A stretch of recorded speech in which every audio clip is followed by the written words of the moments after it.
नमस्कार, मी अमरीन खान. एडीएन दुपारच्या बातमीपत्रात आपले स्वागत. आता एक नजर आजच्या ठळक घडामोडींवर.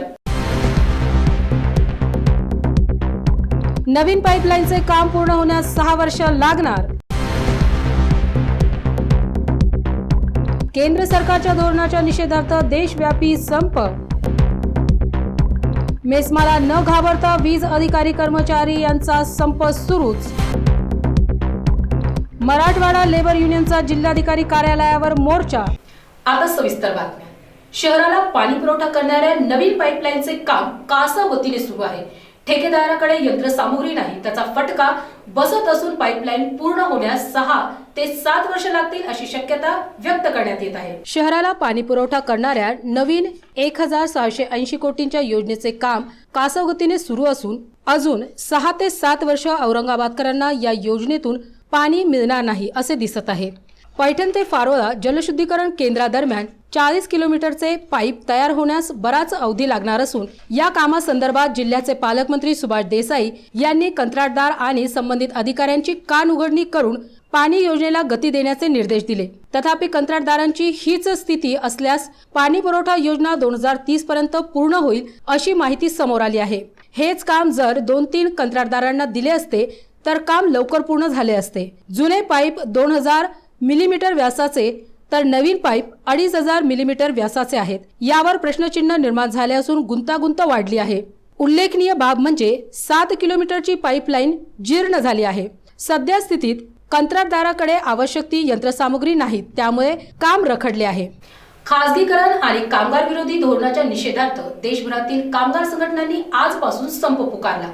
त्यामुळे कामकाज विस्कळीत झाले आणि उद्याही संप सुरू राहणार आहे. खासगीकरण तसेच कामगार विरोधी धोरण यांच्या निषेधार्थ देशभरातील कामगार संघटना Indian national trade union Congress, all India trade union Congress, Hind मजदूर सभा, IUTUC, TUCC, self employees women's association, labour progressive federation, United trade union Congress यांनी कामगार कायद्यांमधील प्रस्तावित बदल रद्द करणे, कोणत्याही स्वरूपाचे खासगीकरण न करणे, राष्ट्रीय चलनीकरण वाहिनी रद्द करणे, मनरेगा अंतर्गत मजुरीचे वाढीव वाटप करणे, कंत्राटी कामगारांचे नियमितीकरण, जुनी पेन्शन योजना पुन्हा लागू करणे, बँकांना बळकट करणे, बुडीत कर्जाची जलद वसुली करावी, ग्राहकांवरील सेवा शुल्क कमी करावे अशा प्रमुख मागण्या करत केंद्र सरकार विरोधात संप पुकारला आहे. या संपात बँकांसह रेल्वे, संरक्षण, कोळसा, ऊर्जा, स्टील, तेल, दूरसंचार, टपाल, प्राप्तिकर विभाग, तांबे, विमा क्षेत्रातील कामगार संघटना सहभागी असल्याने बँकेतील व्यवहारासह वाहतूक, रेल्वे आणि वीज पुरवठा या सेवा विस्कळीत होण्याची शक्यता आहे. वीज वितरण कंपन्यातील अधिकारी आणि कर्मचाऱ्यांनी मेस्माला न घाबरता अखेर संपाचे हत्यार उपसले. तथापि अत्यावश्यक सेवा देण्याचे आदेश ऊर्जा मंत्रालयाने दिले आहेत. महानिर्मिती, महावितरण आणि महापारेषणच्या कर्मचाऱ्यांसाठी संप काळात महाराष्ट्र अत्यावश्यक सेवा परिरक्षा अधिनियम लागू करण्यात आला आहे. रस्ते, वाहतूक आणि वीज विभागाचे कर्मचारी संपात सहभागी होणार असल्याने देशातील वीज पुरवठ्यावर परिणाम होण्याची शक्यता आहे. त्यामुळे ऊर्जा मंत्रालयाने सर्व सरकारी यंत्रणांना अतिदक्षतेचा इशारा दिला असून 24 तास वीज पुरवठा सुरळीत राहण्यासाठी प्रयत्न करण्याचे आदेश देण्यात आले. छत्रपती शहाजीराजे भोसले यांच्या वेरूळच्या गडीसाठी इप्का लॅब कंपनीतर्फे 53 लाखाचा धनादेश जिल्हाधिकारी सुनील चव्हाण यांना देण्यात आला. यातून सुशोभीकरण करण्यात येणार आहे. इप्का लॅबोरेटरीज तर्फे वेरूळ येथील छत्रपती शहाजीराजे भोसले स्मारकाचे सौंदर्यीकरण करण्यासाठी आज जिल्हाधिकारी यांच्या निवासस्थानी जिल्हाधिकारी यांना 53 लाखाचा धनादेश देण्यात आला. यावेळी सुनील चव्हाण यांनी एडीएनशी बोलताना अधिक माहिती दिली. यावेळी संजय चौबे, कमलेश जैन, VB मैलापुरे, YB कुलकर्णी, गिरीधर गायकवाड, प्रफुल्ल कांबळे, सतीश नेवल, मतीन पटेल आदी उपस्थित होते. आज इप्का लॅबोरेटरीज औरंगाबाद यांच्या माध्यमातून छत्रपती शहाजीराजे यांचं जे पुतळा आहे वेरूळला त्यांची गडी आहे, तर याच्या सगळ्याच्या सुशोभीकरणासाठी त्यांनी आम्हाला CSR मधून मदत केली. त्याबद्दल मी इप्काचे सगळं मॅनेजमेंट, त्याचे सगळे अधिकारी आभारी आहे.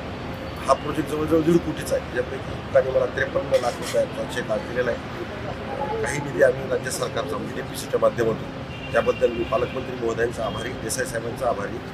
आणि अजून काही निधी लागणार तर मी नक्कीच इप्कालाही रिक्वेस्ट करेल की बॅलन्स फंड जो आहे तो 40 to 50 lakhs तर त्यांनी आम्हाला दिला तर गुड आणि याच्या माध्यमातून एक चांगलं असं शहाजीराजेंचं स्मारक जे सध्या आपण ग्रेनाईटमध्ये उभं केलेलं आहे त्याला आपण ॲशलर स्टोनमध्ये गिरीव दगडामध्ये टाकतो आणि एक चांगली वास्तू तयार होईल जिथं शिवाजी महाराजांचे पूर्वज राहिले म्हणजे शहाजीराजे त्यांचे वडील मालोजीराजे हे सगळे राहिले ती सगळी ही जागा आहे. इथं खूपशे पर्यटक येतात, वेरूळला येणारे बरेच पर्यटक या ठिकाणी भेट देतात. चांगलं असं स्थळ डेव्हलप होईल. जशी का इंडस्ट्रीच्या माध्यमातून काही डेव्हलपमेंटसाठी प्रयत्न करतो तसं त्यांनी CSRला मदत केली. या माध्यमातून इतकाचंही नाव जनमानसामध्ये होईल. पुन्हा एकदा इतकाचे सगळे मॅनेजमेंटचे अधिकारी स्पेशली जैनजी आणि त्यांच्या सगळ्यांचा मी आभारी. धन्यवाद. एडियन न्यूज चॅनलचे स्वागत.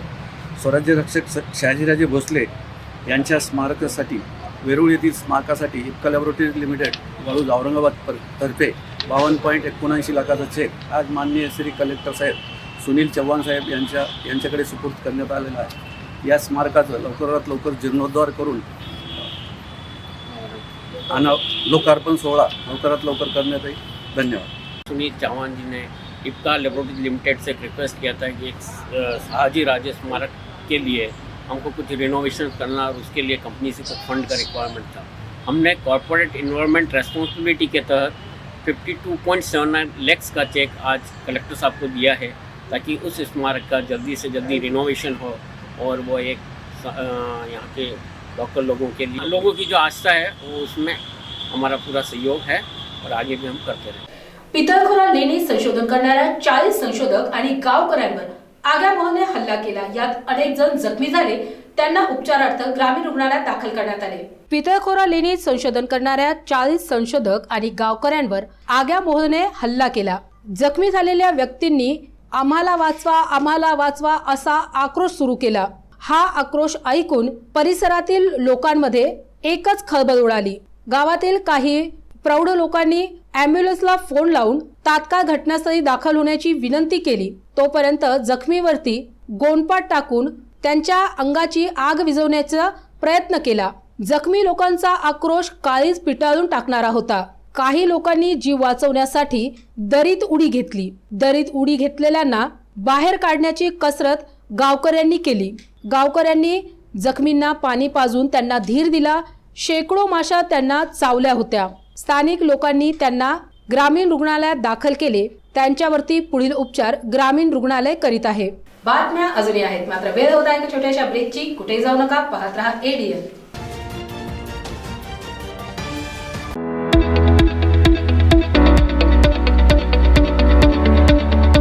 औरंगाबाद छावनी परिषद के सभी नागरिकों को सूचित किया जाता है कि छावनी परिषद द्वारा ई छावनी पोर्टल पर ट्रेड लाइसेंस, एम कलेक्ट, पट्टा नवीनीकरण, जन शिकायत निवारण, ऑनलाइन भुगतान, जन्म एवं मृत्यु प्रमाण पत्र, पानी एवं सीवरेज संबंधन हेतु ऑनलाइन आवेदन जैसी सुविधाएं ऑनलाइन उपलब्ध कराई गई है. नागरिकों के लिए ई छावनी पोर्टल पर ऑनलाइन भुगतान हेतु निम्नलिखित विकल्प उपलब्ध कराई गई है.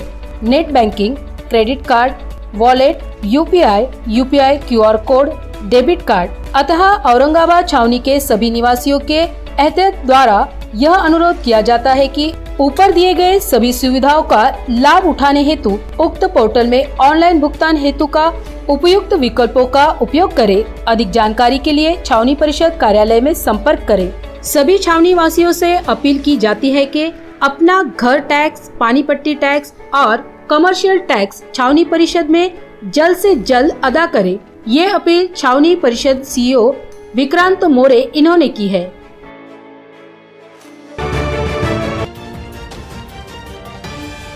ब्रेक नंतर पुन्हा एकदा आपले स्वागत. वेरूळमध्ये पुस्तकाचे गाव साकारणार असून पर्यटकांसाठी आणखी एक आकर्षण ठरणार आहे. शासनाच्या योजनेत नुकतीच मान्यता देण्यात आली आहे.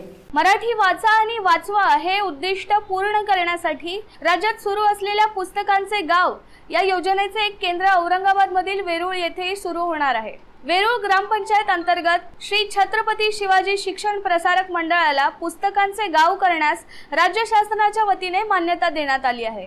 तंटमुक्त गाव, वाचन संस्कृती, आदर्श गाव, पर्यावरण संवर्धन, स्वच्छता, निसर्ग संपन्नता, शांतता आदी वेरूळच्या वैशिष्ट्यांमुळे जिल्हाधिकाऱ्यांनी शासनाच्या पुस्तकांचे गाव या योजनेत सहभागी होण्यासाठी वेरूळचा प्रस्ताव दिला होता। 25 मार्च रोजी राज्य शासनाच्या महसूल विभागाने राज्यभरातून आलेल्या प्रस्तावांची छाननी केली। त्यानंतर वेरूळच्या प्रस्तावाला मान्यता दिली। त्यामुळे पर्यटन नगरी औरंगाबाद मध्ये येणाऱ्या पर्यटकांसाठी वेरूळ येथे आणखी एक आकर्षण केंद्र उभे राहील। तसेच स्थानिकांमध्ये वाचन संस्कृती विकसित होण्यासाठी मदत होईल। मराठवाडा लेबर युनियन तर्फे राष्ट्रव्यापी संपाला पाठिंबा देण्यात आला असून जिल्हाधिकारी कार्यालयावर मोर्चा काढण्यात आला। मोर्चाचे नेतृत्व सुभाष लोमटे यांनी केले। मराठवाडा लेबर युनियनच्या वतीने माथाडी कामगार तसेच विविध क्षेत्रातील कष्टकरी कामगार शेतकरी आदींनी संपाला पाठिंबा म्हणून जिल्हाधिकारी कार्यालयावर मोर्चा काढला। या मोर्चाचे नेतृत्व सुभाष लोमटे यांनी केले। केंद्र व राज्य शासनाच्या वतीने प्रलंबित मागण्या मान्य होत नाही याचा यावेळी निषेध व्यक्त करण्यात आला। मोर्चानंतर एका शिष्टमंडळाने जिल्हाधिकारी सुनील चव्हाण यांना मागण्यांचे निवेदन सादर केले। यावेळी साथी छगन गवळी, प्रवीण सरकटे, अरविंद बोरकर आदींची उपस्थिती होती। वंचित बहुजन आघाडीचे नेते फारुख अहमद यांनी मुस्कान खान संदर्भात बैठकीत चर्चा केली। रमजान नंतर मे महिन्यात सत्काराचे आयोजन करणार असल्याचे त्यांनी पत्रकार परिषदेत सांगितले। अब 14 तारीख के प्रोग्राम के ऊपर ज़्यादा चर्चा करने में कोई लाभ नहीं है। तब जो डिफेंस थी हमारे वकील साहब थे, हमने उनको कोर्ट को कहा कि ठीक है फिर हम आगे तारीख दे सकते हैं। तो फिर कोर्ट ने ऑर्डर दिया है कि हम लोग एक नया फ्रेश एप्लीकेशन हाई कोर्ट को सबमिट करें एक नई तारीख के साथ परमिशन मांगने के लिए। और हाई कोर्ट ने पुलिस को ये इंस्ट्रक्शन दिए हैं, सूचनाएं दी है कि इनके फ्रेश एप्लीकेशन के ऊपर आपको हियरिंग लेनी है, सुनवाई लेनी है और इसके मेरिट के ऊपर डिसाइड करना है कि आप इनको परमिशन दे रहे हो कि नहीं दे रहे हो। लेकिन ये सारी चीज़ें एज अर्लियर करनी है, आपको जल्द से जल्द करनी है, अव्वल तरीके से तरजीह देकर करनी है ताकि आपका जो भी डिसीजन है उसमें और वो तारीख में फासला रहे। यानी कोर्ट ने कहीं तो भी अगर हमको लगा कि फिर से पुलिस ने हमारे साथ अन्याय किया है तो अदालत ने अपने दरवाजे खुले रखने के लिए हमको वक्त दिया है ताकि जो हम तारीख देंगे उसी तारीख के प्रोग्राम को लेकर कोर्ट फैसला सुना सके। शेवटी पुन्हा एकदा ठळक बातम्या। नवीन पाईपलाईनचे काम पूर्ण होण्यास 6 वर्ष लागणार। केंद्र सरकारच्या धोरणाच्या निषेधार्थ देशव्यापी संप। मेस्माला न घाबरता वीज अधिकारी कर्मचारी यांचा संप सुरूच। मराठवाडा लेबर युनियनचा जिल्हाधिकारी कार्यालयावर मोर्चा। आणि याबरोबरच हे बातमीपत्र इथे संपलं। पुन्हा भेटूया पुढील बातमीपत्रात। तोपर्यंत पाहत रहा एडीएन।